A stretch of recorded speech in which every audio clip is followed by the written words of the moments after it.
Hello everyone, and welcome to Classic Gaming Today, where we take a look at the gaming experiences of the past through the eyes of the present. I am your host, Tony, and today we're going to look at Constructor, a real-time strategy city management title, developed by System 3 and published by Acclaim Entertainment for the MS-DOS computer platform in 1997, with ports to Windows, Mac OS, and the Sony PlayStation following in later years, and an HD remake of sorts released back in 2017. We're going to talk about that game in just a couple minutes, but first, as is usual, just a little bit of housekeeping up front. As always, I am excited to be here. I hope all of you are as well. If you'd like to reach out, let me know how I'm doing, provide feedback, comments, suggestions, or just talk about classic games and technology in general. I would love to hear from you, and there are a few ways you can reach out. I have an X account with the handle @ClassicGamingT. I have an email address, which is classicgamingtoday@gmail.com, and we have our Discord server. The link is in the show notes.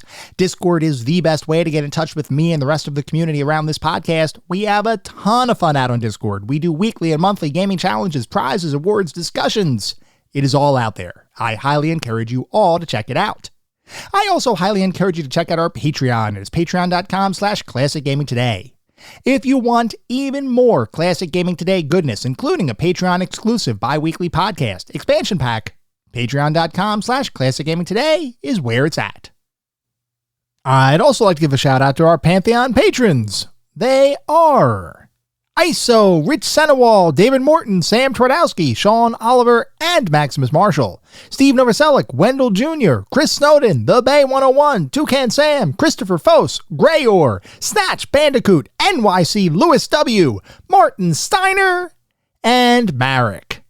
Thank you guys for supporting the show. Thank you all for supporting the show, whether you contribute monetarily or simply listen on a regular basis. I truly do appreciate all of the support. Before we start diving deep into the history behind Constructor, I thought it'd be a good idea to let you all know why I chose to play this game. And in reality, I didn't. As is usually the case with these Patreon-sponsored episodes, which this is a Patreon-sponsored episode, I didn't choose the game at all. Rich Senewald, one of our Pantheon patrons, said, "Hey Tony, you have got to play Constructor for a future episode of the podcast." So I said, sure, let's do it. Unfortunately, Rich did not have an opportunity to record a message for today's episode. But regardless, thank you, Rich, for your sponsorship and your support. So just a little bit of a personal anecdote around Constructor, or I guess I should say real-time strategy games in general. I've mentioned this before, but real-time strategy games are not a type of genre, or they're not a type of genre of gaming that I typically gravitate towards. I've played plenty of real-time strategy games throughout my gaming career. I've played a couple for the podcast. There's more coming up in year 4. This year, there's going to be more real-time strategy games that we're going to be playing. So I have played a variety of real-time strategy games over the years. The thing is, though, I don't really gravitate towards them, and I'm not entirely sure why that is. I usually have fun playing them, at least to a degree, because eventually, usually what happens with a lot of the real-time strategy games that I've played is the computer is able to micromanage so effectively, and I am not, or at least I'm not able to micromanage at the level of the computer, that a lot of times I will get a little bit frustrated with real-time strategy games. Sometimes real-time strategy games for me become almost like an act of attrition, so to speak, where it's like, who's going to survive the longest? Who is going to be the surviving member? And not necessarily because of all of the strategy, but just because you're able to tough it out longer than your opponent. I don't know if that's really the best way to play some of these games, but some of the real-time strategy games that are out there, even the ones that are insanely popular, for whatever reason, when I sit down to play them, I don't always achieve the results that are expected in the way that you expect to complete them, or the way that the developers intended you to complete them. I am sure, and I know this for a fact, there are tons of people out there where real-time strategy games are their jam, and they just play them constantly. If they've developed intense reflexes and skills and ability to micromanage and group different units over here and group different units over there, and then use hotkeys to switch between them and switch views and all that kind of stuff, I am not that kind of real-time strategy gamer. I'm the kind of real-time strategy gamer that will take his mouse, move over to the side of the screen, and wait for the screen to slowly scroll over to the other area of his settlement, and then realize, uh-oh, I'm getting attacked over here, and I've got to scroll back over there. So, I mean, I'm not that bad. I'm not that elementary as far as how I play real-time strategy games, but I'm just trying to paint a picture. I am not a real-time strategy gamer. That doesn't mean I can't enjoy the games. I just don't really play them all that much. A lot of times I will find and I will play these real-time strategy experiences and I'll get close to clicking with it, but they just don't fully click with me for some reason. I don't know if it's just because I think about things differently or because I haven't found the particular real-time strategy game that is my nirvana, because there's so many different types of games out there. And it's just one of those things where even the classics, even games like Command and Conquer, I eventually got pretty darn good at the game and good enough to beat the campaigns, both the NOD and the GDI campaigns in Command and Conquer. I was able to beat them. Okay, that's fine. But a couple of those end missions were 4-hour plus affairs. And I've got to believe that that's not necessarily what the developers intended when they created that game or created those campaign missions. I feel like I am not the best real-time strategy gamer out there. But regardless, I still go out and I try to seek out different experiences to try to find that game that is going to click with me. What is that real-time strategy game that's really going to click? And there have been some over the years that I have particularly enjoyed.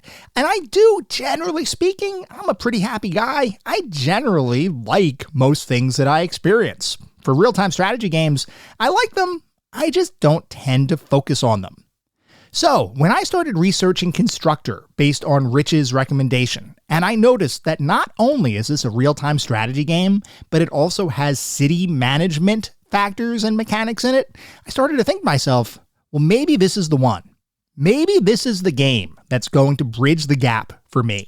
Maybe this is going to be the game that finally, from a real-time strategy perspective, grips me and doesn't let go. So with that in mind, and Rich's recommendation received, I decided to sit down to begin playing Constructor for this episode of the podcast. The question is, will Constructor succeed where other real-time strategy style titles have failed, and will it really grab me and never let go?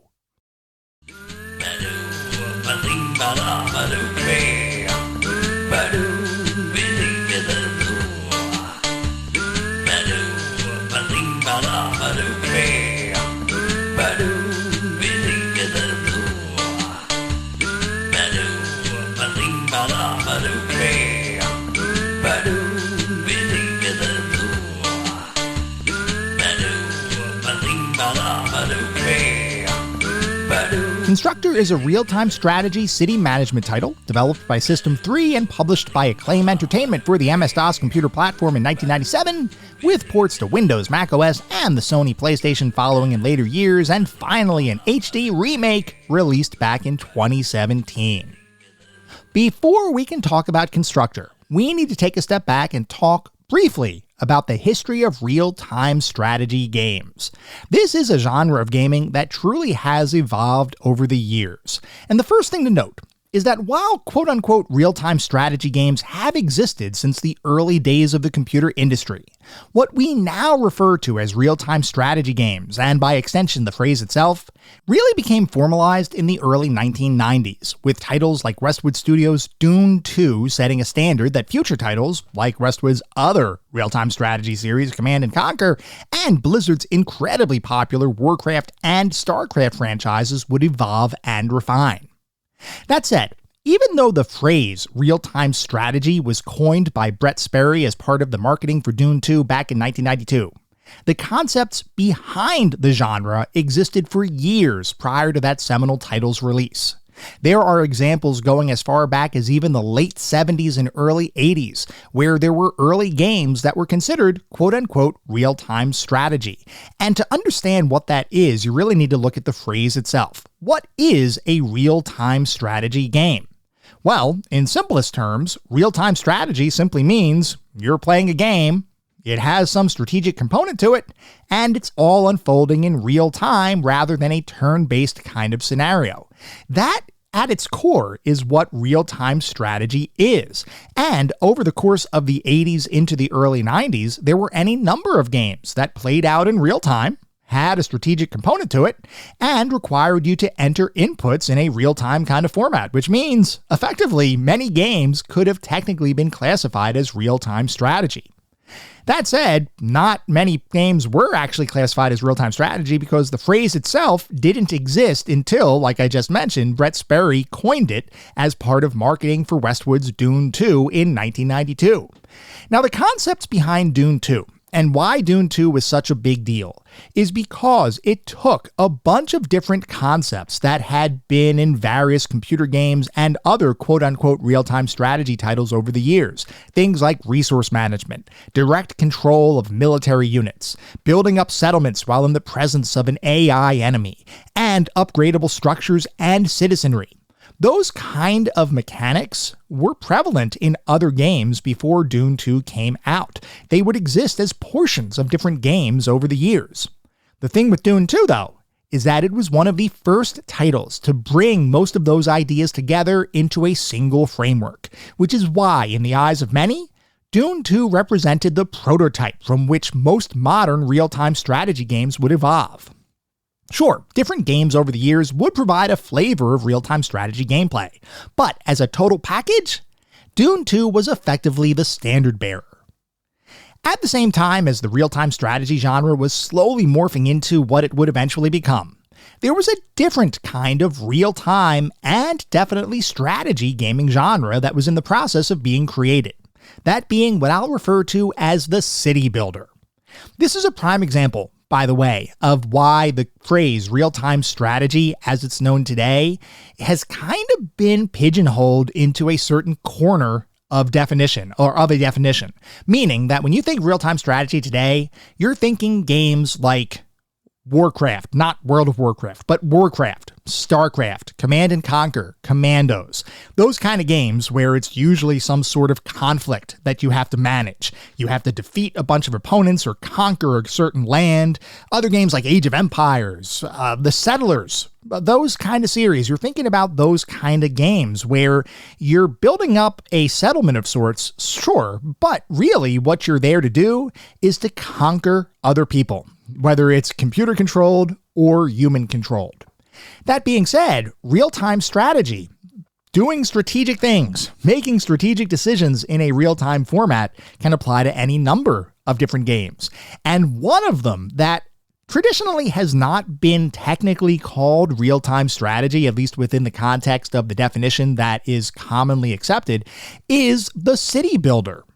The main distinction with city builder games, or at least most city builder games that I have played or have awareness of, is that when you're playing a city builder or real-time, I'll call it management kind of title, rather than real-time strategy kind of title, when you're trying to manage the building of a city, a lot of times the concept of conflict is taken out of the equation, or at least dramatically reduced in comparison to what most traditional, at this point, real-time strategy games offer. Real-time strategy games are often based on resource gathering, unit and building management, and direct control over some sort of military force, whereas city builders are a bit more passive in nature. Rather than directly controlling every single aspect of a given game's experience, city builders would provide players with a sandbox to play in, with the ability to create the cities and sometimes worlds of their dreams, which would then evolve and grow over time, oftentimes as a result of a number of different complex simulations and systems that would interact with each other to form a sort of living city that players would have to manage, with various potential events occurring that players could then respond to in any number of ways. City building titles like Will Wright's incredibly influential 1989 release SimCity would prove to be insanely popular, and while not widely recognized as true real-time strategy games, at least within the context of the phrase as envisioned by Westwood Studios in the early 90s, they were certainly real-time management titles, with players being asked to respond to any number of situations in real time, with a ridiculous number of potential impacts resulting from a player's decisions. And I would argue that for real-time management titles, the level of simulation and the complexity behind those titles would oftentimes be even greater than traditional real-time strategy kind of games, because of all of the different simulation aspects that went into each of these earlier and later titles. Like I was talking about, from my perspective, one of the major differences between real-time strategy and real-time management titles is the level of computer and artificial intelligence interaction that players face while playing a given game. In real-time strategy games, the AI is often represented by an enemy to defeat, who can, and often will, if my experience is anything to go by, attempt to crush human-controlled opponents into oblivion. Real-time management titles, by contrast, are typically less in-your-face with their AI. I mean, sure, artificial intelligence forms the foundation of every single city building and management title, as the simulations that the computer runs in the background are what enables real-time management games to remain engaging and fun to play. But in terms of actually competing directly against a visible AI opponent, that's mostly not a thing with many real-time management titles, at least in the era of gaming that we typically look at. Which is why, when video game development studio System 3 announced in 1991 that it was going to be working on a brand new title, one that would combine the elements of what would eventually become the real-time strategy genre with the aspects of city management that had just become insanely popular via SimCity a couple years prior, there was definite excitement in the air. The only question was, could System 3 actually make that combination work? System 3 was originally founded in 1982 by a man named Mark Cale. It was a UK-based independent developer who, admittedly, I did not know a ton about before researching them for this episode of the podcast.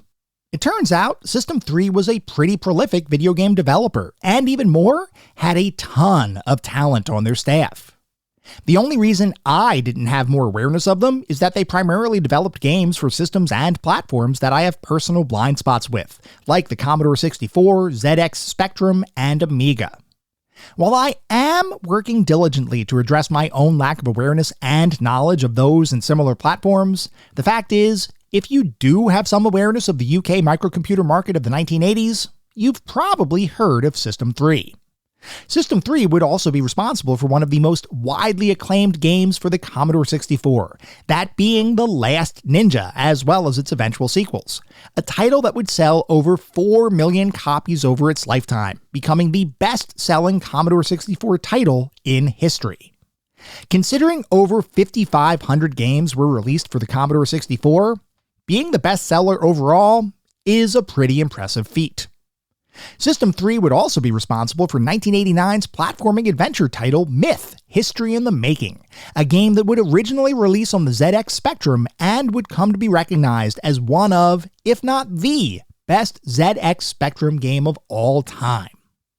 As you might imagine, there was certainly a lot of talent at System 3, and as the early 90s rolled around, the team at the company was beginning to think about what their next projects were going to be. One area of focus was the enhancement and re-release of a number of their prior games, as the company was hoping to bring both Myth and The Last Ninja into the 16-bit era with remade graphics and gameplay, a move System 3 believed would allow them to pursue new game ideas independent of their at the time more well-established releases. And in fact, in 1991, the team had 3 original ideas teed up as potential near-term future titles. One was an action platforming game allowing players to control a ball of silly putty as they used different skills to traverse various levels and defeat a number of enemies, which would eventually release as Putty on the Amiga or Super Putty on the SNES. Another was a high-speed, behind-the-car racing title for the Commodore 64, which would eventually release as Turbocharge, and would, much like other System 3 Commodore 64 releases, be well-received and beloved by the C64 game-playing community. And finally, System 3's third idea for a brand new game centered around the combination of city management and real-time strategy mechanics, where players would be tasked with building a number of settlements on different planets, each of which would have wildly varying weather conditions that could wreak havoc on whatever structures you might be building, not to mention the impact that such events could have on a settlement's inhabitants. Beyond the weather, though, players would also have to deal with a number of computer-controlled opponents, each of whom wanted nothing more than to put the player out of business, and they weren't afraid to get their hands dirty, and participate in combat to get their way. This third title, in the eyes of many gamers, sounded like an intriguing mix of different gameplay mechanics that up to this point in history hadn't really been combined into a single experience before.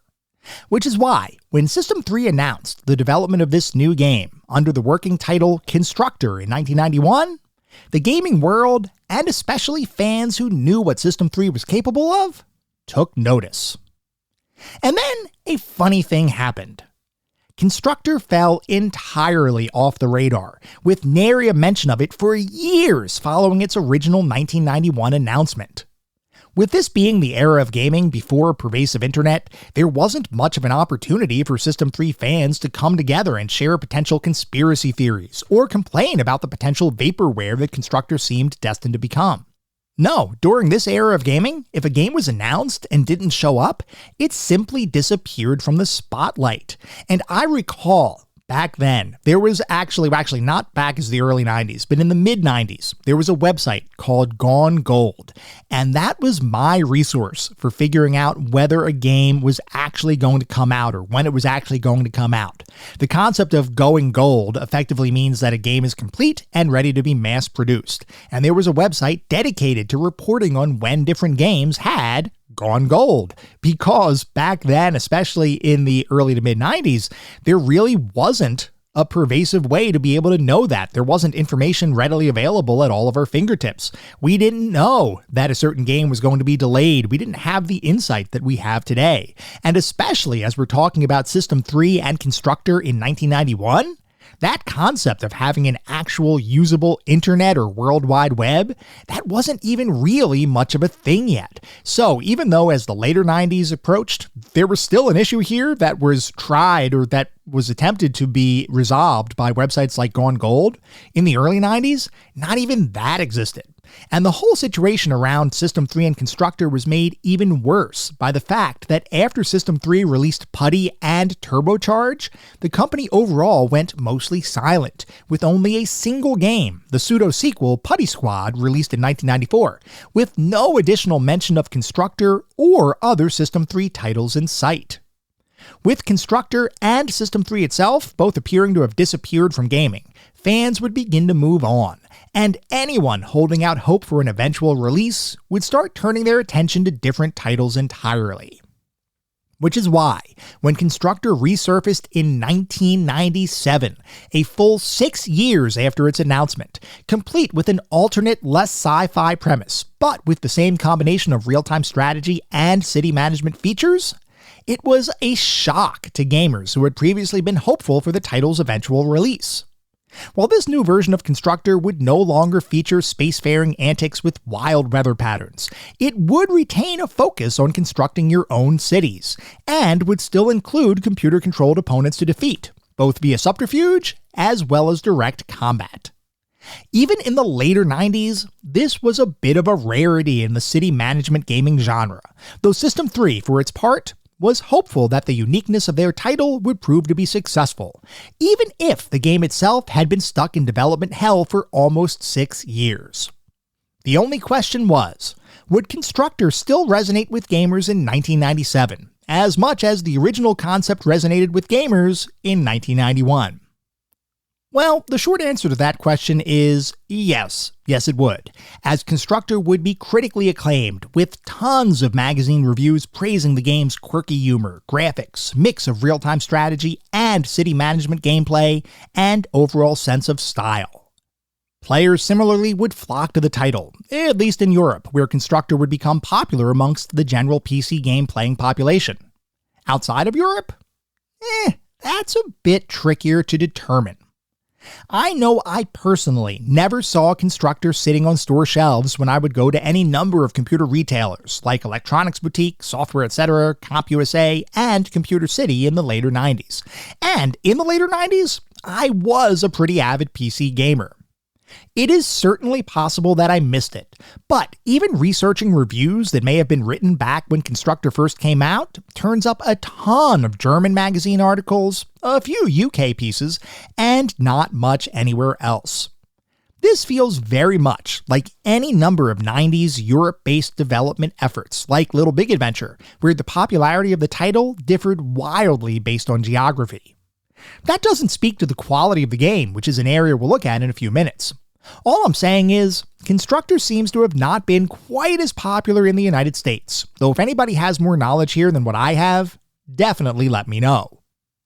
Regardless, Constructor would perform well enough for a sequel to be announced a year following its release, with Constructor 2 set to take place in space, similar to the original design concept behind the original Constructor back when System 3 first came up with the idea for the game in 1991.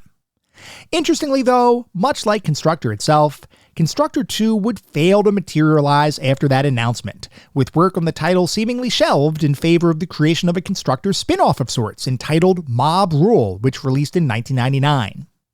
That game would choose to focus on the mafia-based gameplay that made up one aspect of Constructor's game world, and while it doesn't sit as a true sequel to the original game, it is very clear that Mob Rule has Constructor's DNA coursing through its veins.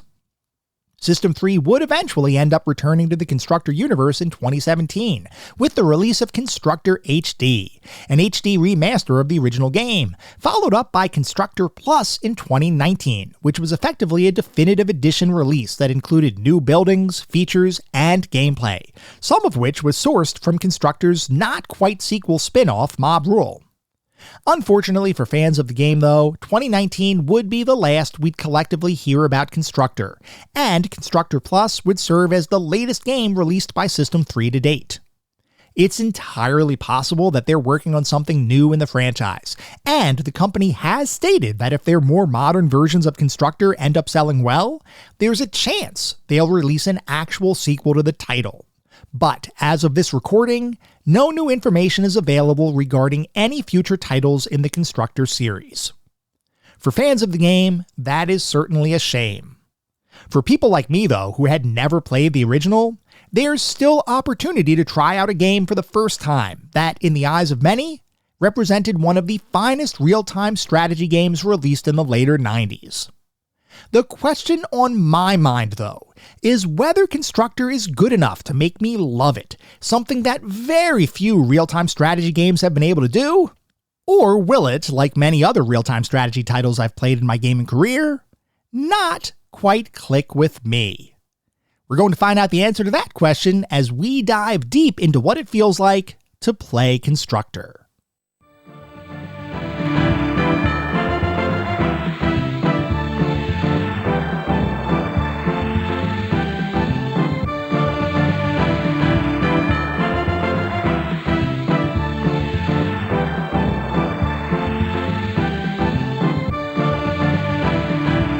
We are now going to shift to start talking about what it feels like to play Constructor today versus when it was released almost 30 years ago. At its core, Constructor is, like we've been talking about, a real-time strategy title. You've got things like resource collection and management. You have to manage both physical resources to build different buildings and to do different things, as well as people resources, which really goes into the whole concept of units. So you do have units in this game. You have to acquire new units. You have to be able to build them up, sort of like building up an army, so to speak. There are promotions to those units where certain units can be transitioned to other units. So there is that kind of promotional aspect, so to speak, within the game. There's also settlement expansion. What you start with in Constructor, the plot of land that you start with, is not going to be the plot of land that you end with, assuming you want to actually try to beat the game. So you do have settlement expansion. You have building upgrades where you might build something at one level and later on you will upgrade that into a more effective version of that building. And interestingly, you also have enemy territories and battles. There are opposing players in this game, whether controlled by humans or by the artificial intelligence. And you do have to expand your own settlement, much to the chagrin of all of those players you're playing against, and oftentimes you have to expand into enemy territories, and of course, as with many real-time strategy titles, battles will ensue. Unlike many real-time strategy games, though, you're not out to conquest the world or defeat enemy armies in this game. No, here, you're the owner of a construction company, and your goal is to make as many buildings and habitable homes as possible, while at the same time forcing the opposition out of business through mechanics that may involve direct combat and takeover of enemy buildings, subterfuge through the use of different units that may undermine the enemy's ability to manage their properties, or coercion through the use of an in-game mafia who may make several offers that simply can't be refused. As you might expect, your opponents have similar goals, and over the course of playing the game, you'll be under a constant struggle of trying to maintain and expand your own land while preventing your opposition from running wild across your newly constructed dream town. This mix of traditional real-time strategy gameplay coupled with city builder mechanics is a combination that was relatively rare when Constructor first came out, and remains a rarity even today. The question is, does that combo work in the game's favor? Or will it become too much to juggle as you play the game? We're going to try to answer that question in a little bit, so let's talk about Constructor. Before we begin, I thought it might be interesting to read the very first paragraph from the game's manual, which gives the developer perspective as to what Constructor is all about. The manual states, "Welcome to the all-too-real world of Constructor, the sim with street smarts. No expense has been spared, except my salary, to bring you the ultimate fission of scintillating sim puzzle and gritty street action. Just like the real world it so bitingly mocks, Constructor is a complex, challenging environment that requires quick wits, what management dweebs would call multitasking, a willingness to inflict cruel fates on your enemies, and a lot of money. At times, it is heartbreakingly unfair. Planning your estate, stealing, building a better tomorrow, beating up on people, outlandish stereotyping, rent gouging, it's all here.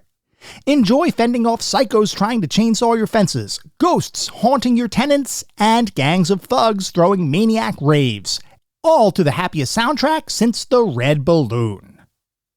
Reading that description, a couple things might pop out at you. One, the game doesn't want to be taken too seriously, as you can kind of see some humorous phrasing and description sprinkled throughout that description. And yes, I can confirm that the game does have a sense of humor. It never reaches the point of being what I'd call funny, but there's definitely a humorous backbone that pervades the whole game, from the cheeky voice acting to the setup and descriptions of various in-game units to pretty much anything else, including the animations, the pre-rendered cutscenes, just the graphics in general. Everything oozes a little bit of that cheekily British humor. The second observation that might pop out at you is the fact that the development team feels like it's admitting right out of the gate that the game may in fact be a little unfair, and that the challenge associated with actually beating the game is completely intended, presumably to enhance your level of engagement with the game.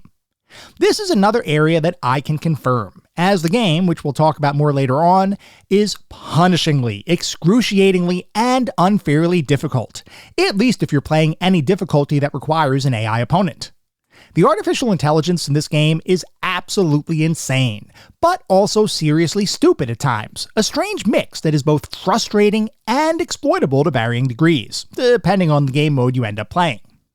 And speaking of game modes, Constructor offers several different ways of playing the game, each of which provides different victory conditions and ultimately drives different strategies as you play the game. The first is financial conquest. All you have to do in this mode is make $1 million within 40 years and have no outstanding debt. What that means is that if you had taken a loan from the bank, because there are loans in this game, you have to repay all of your loans and you have to have effectively $1 million to the positive in the bank within 40 years of starting the game. If you can do that, you will have won financial conquest. Egomania is another game type. In this one, you have to build one of every type of building, including special blueprints that are only acquired later in the game. We'll talk through some of the building mechanics a little bit later on, but basically the way it works is you have a ton of different buildings that you can purchase and build over the course of playing the game.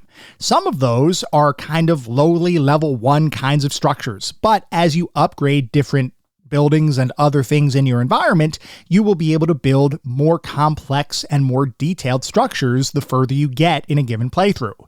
Eventually, you'll reach level 5, which is the highest tier of building other than special blueprints, which give you very unique buildings that you can potentially build. They require a certain amount of research by certain units within the game, and then if you get those special blueprints, you can then build those units, those buildings in the game.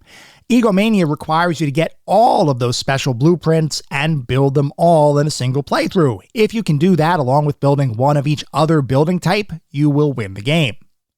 The next game mode is World Domination. In this one, you have to build one residential home on every single plot in the in-game world. When you play Constructor, you will have multiple plots available to potentially expand into. You start on a singular plot of land, and assuming you're playing against opponents, the opponents will start on their own plots of land. And as you play the game, you can purchase other plots of land around you, which then lets you expand and build new buildings and all of that good stuff, the same way you would expect any city management kind of title to allow you to do. With World Domination, you have to build one residential home, meaning a building that people can actually live in. You have to build one residential home on each plot of land in the in-game world, which means not only do you have to expand your construction empire across any of the plots of lands that are not currently occupied, but you also have to expand into any enemy-occupied territories in order to build your own buildings. This truly means you have to conquer the game world, which is why it's called World Domination. Finally, you have another game type that's called Utopian State, which means you have to have at least 3 of every type of tenant, keep them stress-free, and above a 90% happiness ratio. As you play the game, and as with many games of this type, you have different tenants that will move into your buildings, and you do have to maintain their overall happiness level. And let me tell you, tenants can get upset for any number of reasons. You've got to maintain their happiness level in order to reach this utopian state. Assuming you can do that and you have all of the different tenant types in the game, you can win the game. And then there is one final mode, which I kind of put off to the side because it's more of a sandbox kind of thing. It's simply called Build, Build, Build. This is a true sandbox mode. There are no constraints. There are no time limits. There's no predetermined victory conditions. You just build and build and build and just have fun with the mechanics in the game.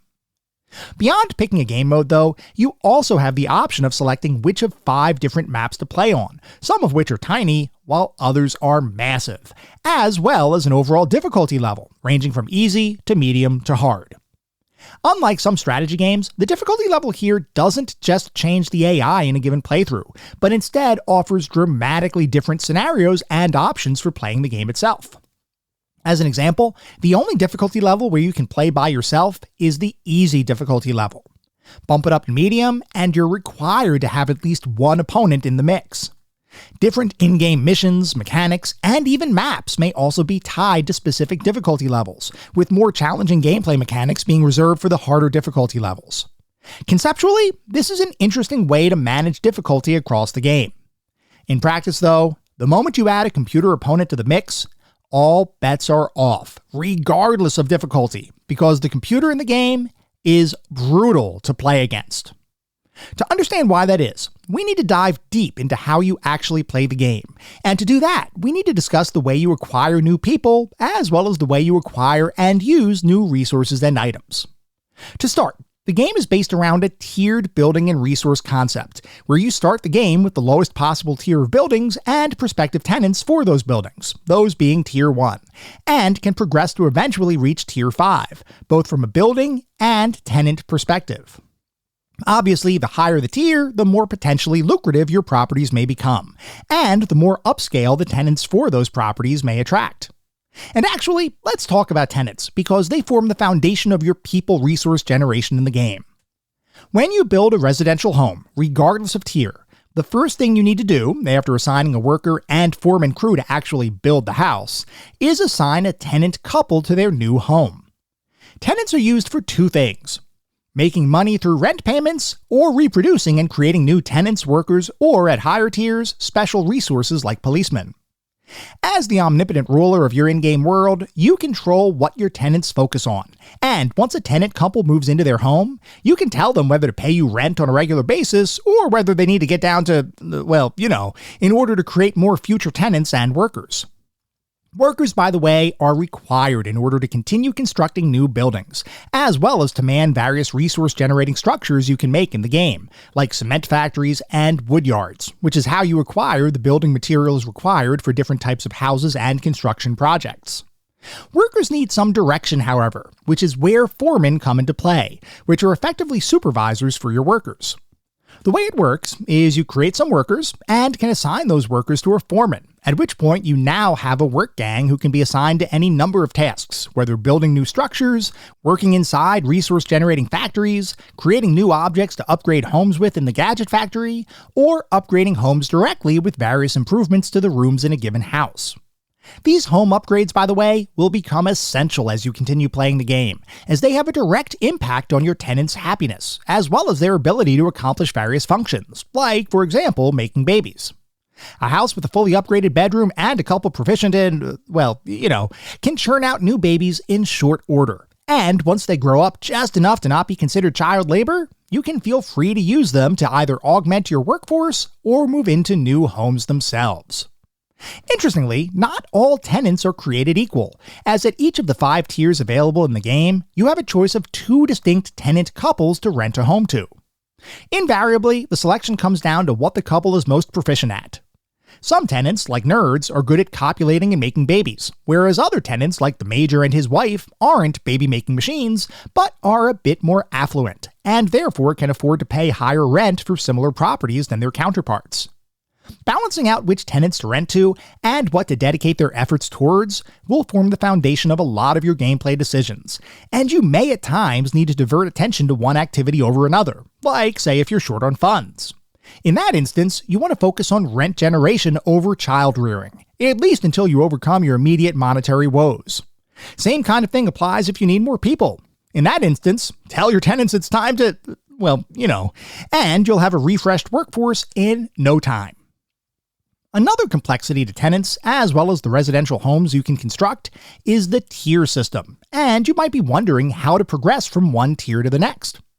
Well, the answer to that question lies in the game's item and upgrade system, as well as certain key buildings you can construct on your land. As an example, if you add a computer to a given home or build a school nearby, the tenants in that home will begin creating children at the next level tier, the assumption being that any offspring are now more educated than their parents, and are therefore a quote-unquote higher tier of individual. Beyond the educational-related items, there are a number of other home upgrades that can be purchased via the Gadget Factory, both aesthetic and functional, that serve various beneficial purposes, and you'll need to decide how best to upgrade and furnish your surroundings to achieve whatever goal you're working towards as you play the game. The pure city management portion of the game is effectively various permutations of what we just talked through, where you need to manage population creation, work assignment, resource collection, territory expansion, and home and people upgrades into what will hopefully be a well-oiled architecture and construction machine. And if all you had to worry about was simply maintaining an equilibrium in your own little city, the game would be an interesting, relaxing, and engaging affair. Sure, you might need to worry about the city council and the various demands they may make that require you to complete a short mission, otherwise they may fire you and you'll lose the game. Or you may need to respond to any number of tenant complaints, like the sound from a factory being too loud, or jealousy related to neighbors having more lawn ornaments than what they do, but those are, for the most part, manageable. You may even need to recruit new tenants to your burgeoning city, as tenants can age and will eventually die, requiring them to be replaced periodically. Even with all of those things though, playing Constructor as a solo city developer is a fun and engaging time, and one that after a bit of a learning curve becomes a pretty straightforward affair. And yes, you can play the game just like this, never touching the competitive components of the title. But the simple fact is that Constructor is designed to be a competitive experience, and many of the maps in the game require you to have an opponent in order to play in those environments. In those instances, you'll need to not only manage your own construction projects, but will also need to compete with a number of computer-controlled opponents. And it is in the competitive moments of the game where Constructor both opens up strategically, but also falters in fairly dramatic fashion. Now, just to be clear, Constructor can be played with human opponents, and from what I understand, it's actually quite fun to play the game against similarly skilled human players. As is typical of most of my gameplay experiences though, I didn't have a human counterpart to play Constructor with, so I instead had to rely on computer-based competition to experience every aspect of what the game had to offer. Which meant I got to experience exactly how skilled the AI in Constructor can be. More on that in a minute. First though, it's important to talk about the kinds of things that play a role in a competitive game of Constructor that you just don't really experience when playing a solo build your own city at your own leisure kind of round. Playing competitive Constructor, a number of mechanics become important that you may have glossed over at first. Things like using hippies to infiltrate enemy houses as squatters, preventing an enemy's own tenants from inhabiting those homes. Or sending the mafia to torment your enemy's population. Or sending a homicidal maniac wielding a literal chainsaw to destroy the opposition's homes. Or picking a workforce gang and sending them to try to take over an enemy's building, with a potential altercation with a rival gang ensuing, with combat playing out via a nail gun firefight until only one team remains. Or any number of other mechanics that provide a dose of additional real-time strategy that turns Constructor from an engaging and deep city builder into a full-fledged combat and strategy territory conquering experience. Now, you might be wondering how it feels to have to juggle the complexities of city building, complete with responding to tenant complaints and city council demands, with the typically fairly demanding gameplay of a real-time strategy war. Well, as you might imagine, it is pretty darn challenging. Actually, I take that back. It's not just darn challenging. No, playing a game against the computer and expecting to win without almost cheating is a surefire way to become infuriated with the game. Because the computer will outplay you every single game, and you will look at the game that you once thought was a nice and relaxing city builder with unique mechanics and begin wondering how the heck you can even hold a candle to your artificial intelligence opponent. And then you'll start getting salty. And then you'll start getting angry. And then you will become absolutely livid. Recall when I read the opening paragraph from the game's manual, where the game's own developers claimed that playing Constructor could be an unfair experience. Well, that was an understatement. Against a single computer opponent, you'll have a slim chance of victory. Against multiple computer opponents, you have two options. Either dedicate your life to the game to become insanely good, or resign yourself to the fact that you will not emerge victorious. The computer will expand faster than you, with a better city layout, and with more combat prowess, and with a greater ability to micromanage units than you will have at your disposal. This isn't an issue unique to Constructor, but it is one that is incredibly hard to overcome without using underhanded tactics, like sending one of your workers onto your enemy's plots of land and simply standing there, which the computer's AI doesn't know what to do with, so they let those plots of land sit uninhabited, which will eventually cause them to explode, preventing expansion, at least temporarily. This might sound like an exploit because with a bit of practice, you can very adroitly prevent the computer player from expanding at all as you continue to broaden your own empire. And you can even time it so that you save your own worker from the eventual explosion on your enemy's land, making it so that you can essentially troll the computers indefinitely. Yeah, that definitely sounds like an exploit, other than the fact that it was called out in the manual as an actual strategy. Seriously, the game's designers basically said, this is a way you can actually beat the computer. I don't know how I feel about that. I mean, I like winning, so from that perspective, it's a cool strategy. Outside of that, though, I felt a little icky winning a game simply by exploiting the AI's very stupid limitations. I should note, however, that if you watch any number of expert players' gameplay on YouTube, you'll see that it is possible to beat the computer without using those underhanded tactics, though interestingly, even those players occasionally exploit the AI's stupidity. That, to me, reflects an inherent flaw in the game's design.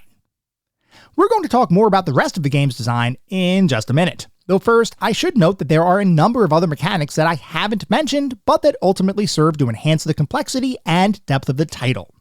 The fact is, Constructor is much deeper and more strategic than you might first think, and as you uncover these layers of gameplay, you may become a bit overwhelmed until you get used to the game. Eventually, you will get the hang of it, but it's definitely not without a learning curve. Anyway, we're going to talk more about the more specific aspects of the game and a couple of those additional mechanics in just a minute. First though, as we always do, we need to take a look at the back of the box, because as you all know, I love looking at the back of the box for these games. I love learning how different companies marketed their titles, especially in the era of gaming that we typically look at. Back then, we didn't have a pervasive internet. We didn't have YouTube with gameplay videos. Back then, when we made a buying decision, it was often based off of word of mouth from family and friends, reviews we may have read in magazines, and what the box actually looked like sitting in the game store. Did the front of the box make the game look cool? If so, we'd pick it up. Did the back of the box make the game sound cool? If so, we might purchase it. If not, back on the shelf it would go. So, for Constructor, for the MS-DOS computer platform, the back of the box says, in Constructor, you are the developer. From a small plot of land, you can build the ultimate big city. But however you play it, for love or money, peace or power, single player or multiplayer, understand this is no ordinary sim. You must master 2 levels of interaction, the global art of urban development and hands-on personal interaction with every size and shape of citizen. So, be ready when your lumberyard is picketed by hippies from the commune, or teens start a rave in a residential neighborhood in the middle of the night, or rival developers send gangsters to extort money from your tenants. You'll need policemen, foremen, good citizens, and all the streetwise cunning you can muster. Constructor is the most challenging and complex life simulation on the planet. With detailed graphics, fully rendered animations, video conferencing with the city's odd cast of characters, and state-of-the-art financial and population models. This is modern life in all its glory. It's your city. Deal with it. And then there are some quotes on the back of the box from different reviewers that call out various features of the game, along with some screenshots that show you some of the gameplay in the game. And I've got to say, this box, I would say, sells me around 80% on the title. I will say I love the concept, and if anything ever says this is the ultimate version of something, you've automatically got my attention. I know that I might be a sucker for some of that stuff, but when Constructor says it's the most challenging and complex life simulation ever, yeah, okay, sign me up. I want to play the most complex life simulation and most challenging life simulation ever. I want to challenge myself. I want to try the game. So from that perspective, it definitely appeals to me. I'm not, and I've mentioned this before, I am not the biggest real-time strategy gamer. I'm not the biggest city management, city builder kind of gamer. So I don't seek these titles out oftentimes to just play them for the heck of it. But I will say, when I come across something that looks like it's going to be interesting, it does pique my interest. And I would say the box for Constructor, it definitely piqued my interest. And of course, I did play it for this episode of the podcast, which is why we're talking about it. But the box, yeah, I would say it mostly sells me on the game. Anyway, we're going to move beyond the box to start talking about the more specific aspects of the game, and we're going to start by talking about the graphics. Constructor presents an isometric God's view kind of perspective, similar in many ways to other city management and real-time strategy games, and the graphics using that perspective are, for the most part, pretty darn good, with detailed buildings and units that help to immerse you in the world of the game. Could the resolution have been a bit better? Sure. Could you have had a better view of the overall build area if the game provided high-definition visuals? Yeah, that's something that would have been helpful. Did the game suffer because of these late 90s era restrictions? No, not at all. And I found the game's graphics to be pleasantly charming, especially the CGI-styled cutscenes that might play out during the game's intro or one of the game's several potential endings, or even when you simply contact one of your foremen or repair guys to do some work. The graphics for those cutscenes scream late 90s pre-rendered CGI, and while they don't hold up to today's visuals, they are incredibly charming and nostalgic for someone who grew up playing games from around this time.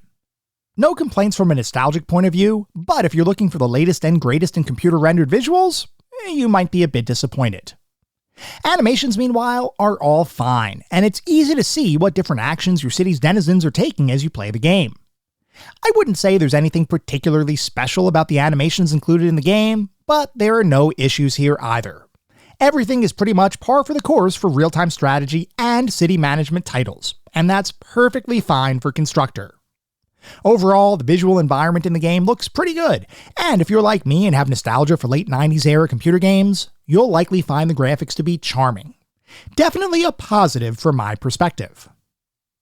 Moving on to the sound and music, the sound in Constructor is a bit of a mixed bag, because the majority of the audio in the game is made up of pre-recorded clips that play out as you interact with various features and objects in the game. There are sound effects and pre-recorded clips for pretty much everything, from clicking on a foreman, to accessing your factories, to resolving a complaint from a particularly irritating tenant, to checking in on the local police station. Seriously, almost everything in the game has some sound accompanying it, and I appreciated the diversity and attention to detail that the game's designers built into the experience. That being said, man, can some of these pre-recorded effects and sequences get old. In a game where you're clicking a ton of different objects multiple times, often in rapid succession, you will quickly get tired of hearing some of these sound effects and irritating voiced lines play out. The first few times you hear them, charming, quirky, and humorous. The 100th time you need to listen to tenant background noise as you install a fence because a nearby neighbor just had one put in their yard, grab your earplugs because you do not want to listen to that audio again. It's not that the audio in the game is bad, it's just repetitive, and in a game genre where repetitive is, to a degree, baked into the overall gameplay loop, that's a recipe for a less than stellar audio experience. Now, you might be wondering, does the game's background audio save Constructor from this pre-recorded repetitiveness? Not really. Once again, it's not bad, it's just kinda getting old the more and more that you play the game, and I can't say that I found it particularly memorable or noteworthy. The bottom line is, the audio in the game is a bit of a miss for me, but that's only because I played the game for hours upon hours to actually beat it.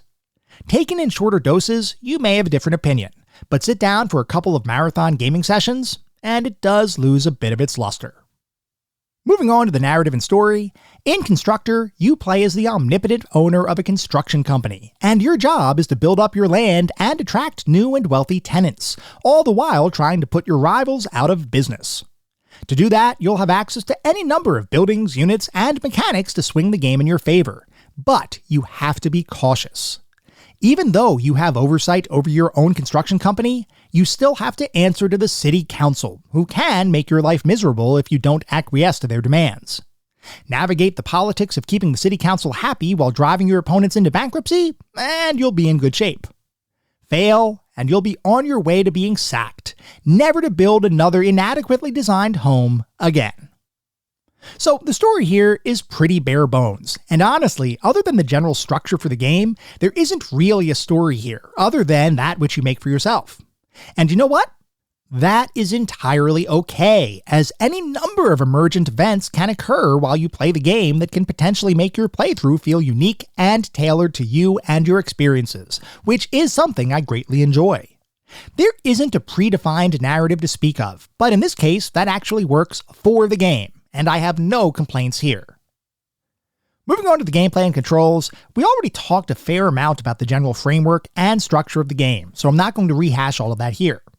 What I didn't mention though, but is likely not much of a surprise, is that Constructor can be played almost entirely using the mouse, with various keyboard shortcuts available for common actions, which can be helpful, but are absolutely not required to be successful at the game. The controls here all work well, though I do need to mention that because the game has a fair amount of complexity, and because there are a lot of different mechanics and features you need to work with, some of which are specific to individual buildings, navigating around the various user interface elements can be a bit cumbersome, with some options hidden under several layers of hierarchy, while other icons lead to screens and mechanics that might not make a ton of sense at first glance. This is all surmountable with time, especially as you become more familiar with the game, but it is a bit of a design flaw when compared to more straightforward, modern expectations. I also should mention that while we talked through a fair number of mechanics and features earlier, there remain a ton of things we did not talk through, mostly because to do a true deep dive into all of Constructor's features and mechanics would take a couple of hours minimum, just talking about the game's complexity. I commend the design team for delivering a deep and complex experience, and one that really does test your ability to both manage your thriving city, as well as deal with the opposition in any number of ways, some of which are humorous and can lead to a chuckle or two as you play the game. If you like real-time strategy games with a ton of different options and ways to play the game, Constructor has got you covered. That said, I do need to reiterate that the AI opposition in Constructor is infuriatingly good at outpacing and ultimately defeating you, unless you exploit the fact that the computer can't complete building on a piece of land that one of your workers may be standing on. The fact that the AI, even on the hardest difficulty settings, has no way to combat you simply standing there is a bit of an oddity, and something that seems to have been added in because of how unfair the computer can be if you try to play against it in a more natural way. I have no proof of this, but I mean, this AI exploitation was even called out in the game's manual, so it's obviously an intended mechanic in the game. The only reason I can think of as to why such an obvious exploit was included in the game as a feature is because the AI itself is simply unfair to play against. If you separate yourself from the AI-centric scenarios, though, you'll find an incredibly deep, engaging, and fun game, though I do wish that playing against the computer was more fun. As it stands, facing off against the AI is either frustrating if you try to play the game normally, or tedious if you decide to exploit the AI's occasional stupidity, and from my perspective, neither option is particularly appealing. Play a game as a solo construction mogul, though, and I can almost guarantee you're going to have a good time. So, what is our verdict on Constructor? Well, playing Constructor is a bit of a mixed bag. On one hand, the main game is a fun and complex experience that will make you want to continue enhancing your city well beyond whatever goal-based scenarios you decided to play. On the other hand, playing the game against AI-controlled opponents kinda sucks the fun out of the experience, because you will lose unless you exploit the AI's weaknesses. I also have to question locking certain maps and gameplay features behind different difficulty settings, because at anything beyond easy difficulty, you have to play against an opponent, which, because of the irritation surrounding AI gameplay, makes it so that you may not be able to experience all the game has to offer at your own pace, or in the way that makes the game the most fun. That said, there is definitely goodness here. It's just not an entirely smooth experience, which is why Constructor is ultimately a solid addition to our list of golden oldies. If you like city management and real-time strategy games, you will almost certainly enjoy Constructor, at least to a point. I don't know that it's going to become anyone's favorite game, but it is a solid option if you're looking for a fun and engaging way to build some cities and torment some tenants, which is absolutely good enough for Constructor to be deserving of its spot in our collection of golden oldies.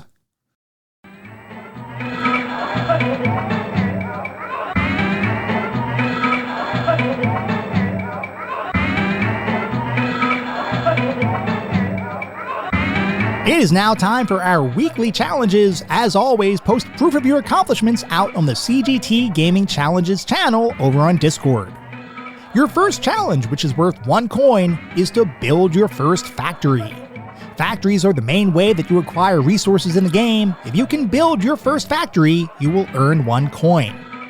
Your second challenge is to have a Tier 5 family move to your neighborhood. As you continue to build up your neighborhood, you will advance from tier to tier, eventually reaching Tier 5. If you can attract a Tier 5 family to live in one of your buildings, you will earn 2 coins. And then finally, your third challenge is to complete a run of the game against a single CPU opponent. This is going to be a tough one because, like we talked about, the AI is a merciless cheater. But if you can emerge victorious against a singular computer opponent, you will earn 3 coins. Like I mentioned, be sure to post proof of your accomplishments out on the CGT Gaming Challenges channel over on Discord. Good luck! You're going to need it. That was our episode on Constructor. I hope you all enjoyed listening to it as much as I enjoyed creating it. If you'd like to reach out, let me know how I'm doing, provide feedback, comments, suggestions, or just talk about classic games and technology in general. I would love to hear from you, and there are a few ways you can reach out. I have an X account with the handle @ClassicGamingT. I have an email address, which is classicgamingtoday@gmail.com, and we have our Discord server. The link is in the show notes. Discord is the best way to get in touch with me and the rest of the community around this podcast. We have a ton of fun out on Discord. I highly encourage you all to check it out. I also highly encourage you to check out our Patreon. It is patreon.com/classicgamingtoday. If you want even more Classic Gaming Today goodness, including a Patreon exclusive bi-weekly podcast expansion pack, patreon.com/classicgamingtoday is where it's at.